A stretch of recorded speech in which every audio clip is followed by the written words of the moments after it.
City India news Telugu ఆత్మీయ పత్రికా మిత్రులందరికీ శుభోదయం. పాలమూరులోనే అత్యంత ప్రతిష్టాత్మకమైనటువంటి దేవాలయాల్లో ఒక దేవాలయం కంచి కామకోటి పీఠం పాలమూరు శాఖ వెంకటేశ్వర స్వామి దేవాలయం. దీన్నే మనం అందరం కాటన్ మిల్ వెంకటేశ్వర స్వామి దేవాలయంగా పిలుచుకుంటూ ఉంటాం. దానిలో భాగంగా 34 సంవత్సరాల దేవాలయం నిర్మించి 34 సంవత్సరాలు అయింది. ప్రతి సంవత్సరం కూడా వార్షిక బ్రహ్మోత్సవాలను మనం నిర్వహిస్తూ ఉంటాం. దానిలో భాగంగానే ఈ సంవత్సరం 34వ బ్రహ్మోత్సవాలను నిర్వహించుకుంటూ ఉన్నాం. దీనిలో అత్యంత ప్రాధాన్యంగా ఇంతకుముందు అధ్యక్షుల వారు వివరించినట్టుగా అనేకమైనటువంటి కార్యక్రమాలు జరుగుతూ ఉన్నాయి. దాంతో పాటుగా ప్రజలకందరికీ హితం జరగాలి. ఇప్పుడు ఈ బ్రహ్మోత్సవాలు లోక కళ్యాణార్థమై ఉంటే ప్రజలకు కూడా ఏదో ఒక హితం జరగాలి అనేటువంటి సంకల్పంతో ఈ సంవత్సరం కొత్త కార్యక్రమాలను కూడా రూపుదించడం జరిగింది. దీనిలో భాగంగా రేపు అంటే 9వ తారీఖు రోజున గరుడ ప్రసాదం, ఇది చాలా అత్యంత ప్రాధాన్యమైనటువంటి విషయం. గరుడ ప్రసాదం స్వీకరించడం వల్ల సనాతన ధర్మము జ్యోతిష్ శాస్త్రం ప్రకారం సంతానం కలుగుతుంది అని ధర్మం.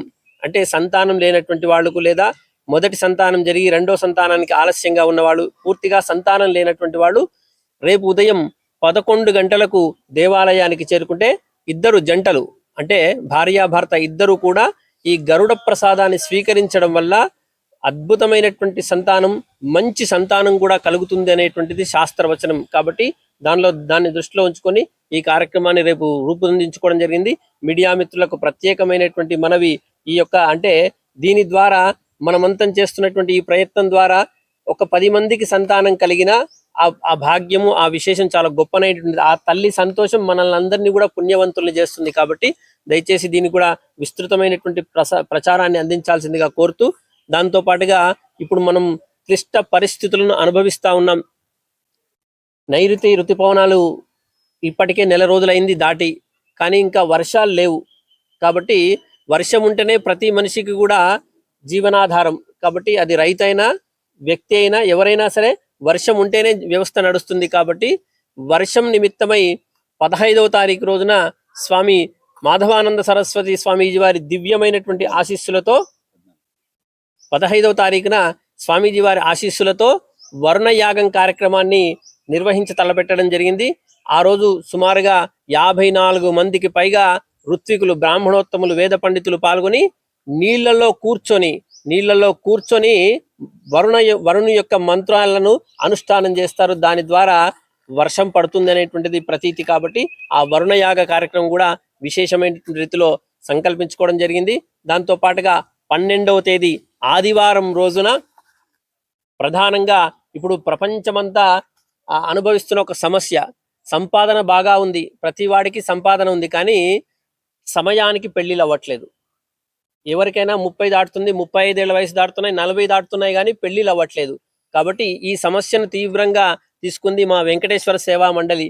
దీని ద్వారా ఏదైనా ఒక గొప్పనైనటువంటి పరిష్కారం అందించాలనేటువంటి సంకల్పంతో అత్యద్భుతమైనటువంటి ప్రక్రియ, శాస్త్రంలో అత్యద్భుతమైనటువంటి ప్రక్రియ స్వయంవర పార్వతీ హోమం అని. అంటే ఆ స్వయంవర పార్వతీ హోమం చేసుకోవడం వల్ల జాతకంలో ఉండేటువంటి అనేకమైనటువంటి సమస్యలు దూరమై తొందరగా వివాహం జరుగుతుంది అనేటువంటిది శాస్త్రం. కాబట్టి ఆ ప్రయత్నంలో భాగంగానే ఆదివారం రోజు అమ్మాయిలకు అబ్బాయిలకు అందరికీ కూడా ఇక్కడ ఈ ప్రాంగణంలో స్వయంవర పార్వతీ హోమం వాళ్ళ గోత్రనామాదుల మీద చేయించి వాళ్ళకు వివాహ యోగ్యతనివ్వాలి అని చెప్పేసి ఆ పార్వతీ అమ్మవారిని, పరమేశ్వరుని ఆ రోజు విశేషంగా మాస శివరాత్రి సందర్భంగా స్వామివారిని, అమ్మవారిని అంటే పార్వతీ పరమేశ్వరుని ప్రార్థించి వాళ్ళందరికీ గొప్పనైనటువంటి వివాహ యోగ్యతనివ్వాలి అని చెప్పేసి ప్రార్థన చేయడం కూడా జరుగుతుంది. దీనిలో తల్లిదండ్రులు పాల్గొనవచ్చు, పిల్లలు కూడా పాల్గొనవచ్చు. ఎందుకంటే పిల్లలు ఎక్కడో హైదరాబాదులో, బెంగళూరులో ఎక్కడో ఉండి ఉంటారు. వాళ్ళ పేర్ల మీద తల్లిదండ్రులు కూడా ఈ సంకల్పం చేసుకొని ఈ కార్యక్రమంలో పాల్గొనవచ్చు. కాబట్టి ఆ ప్రయత్నంలో మీరందరూ కూడా సహకరించాల్సిందిగా కోరుతూ, దాంతో పాటుగా లోక కళ్యాణార్థమై చండీ యాగము, సుదర్శన యాగము ఇత్యాది క్రతువులు 16, 17వ తేదీల్లో ఉంటాయి. దాంతో పాటుగా అత్యంత విశేషంగా బ్రహ్మోత్సవాల్లో అత్యంత విశేషంగా జరిపేటువంటి కార్యక్రమం శ్రీనివాస కళ్యాణం. లోక కళ్యాణార్థమై ప్రజలంతా సుఖ సంతోషాలతో ఉండాలి అనేటువంటి సంకల్పంతో 16వ తేదీ సాయంత్రం 6 గంటలకు శ్రీనివాస కళ్యాణోత్సవ కార్యక్రమాన్ని కూడా నిర్వహిస్తా పోతానం. అది బ్రహ్మోత్సవాలకు చివరి కార్యక్రమంగా ఉంటుంది. 17వ తారీఖు సాయంత్రం స్వామివారి దివ్యమైనటువంటి రథోత్సవం ఉంటుంది. రథోత్సవం ఎందుకు చేస్తామంటే ఈ ఉత్సవాల్లో అందరూ పాల్గొనవచ్చు, పాల్గొనలేకపోవచ్చు.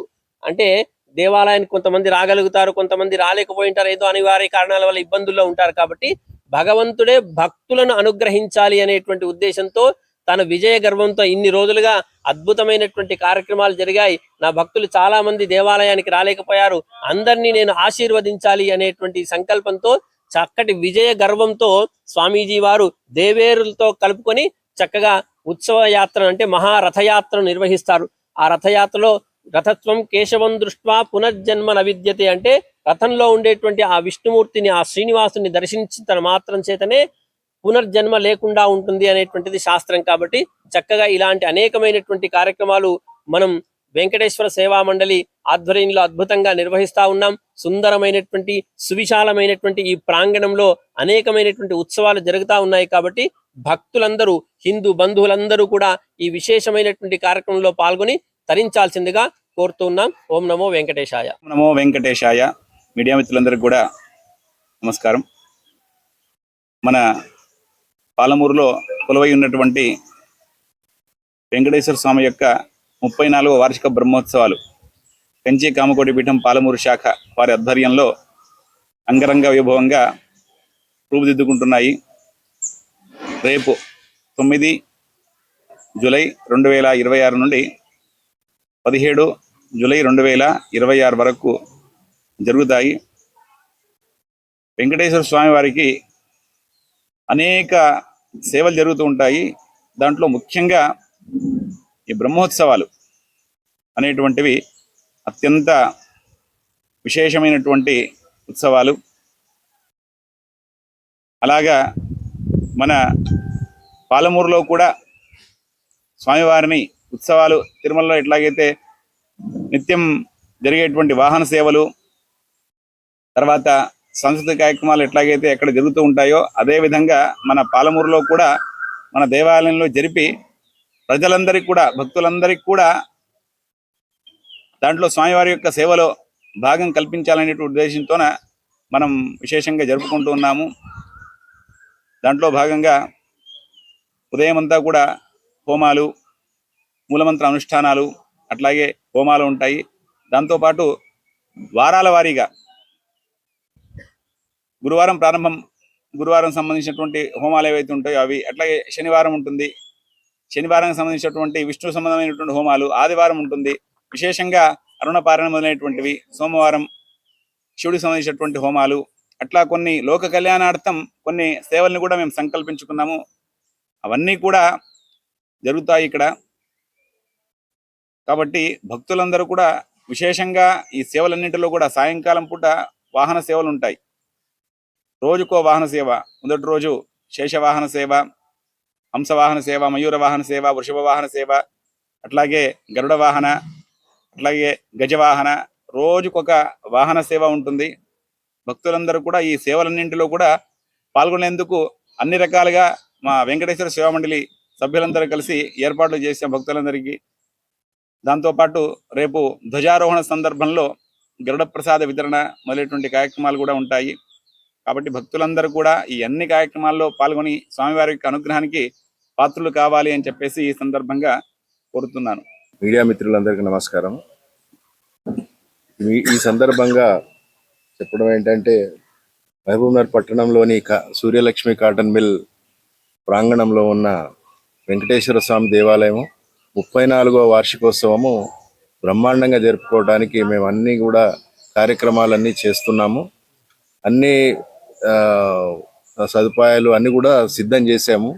ఎందుకంటే ప్రతి సంవత్సరం కూడా ఉత్సవాలు ప్రతిసారి కూడా ఏదో ఒక కొత్తగా చేయాలనే ఆలోచనతోటి మా కమిటీ అంతా కూడా కూర్చొని నిర్ణయం చేసుకొని, పెద్దలు ప్రతిసారి కూడా ఏదో ఒక భక్తులకు ఏదో రకంగా మనము స్వామివారి సేవలు అందించాలనే ఆలోచనతోటి కొత్త కొత్త కార్యక్రమాలతో ప్రజలను ఆకర్షిస్తూ, ప్రజలందరూ కూడా స్వామివారి కృపకు పాత్రలు కావాలనే ఉద్దేశంతో ఈ కార్యక్రమాలు చేయడం జరుగుతూ ఉంది.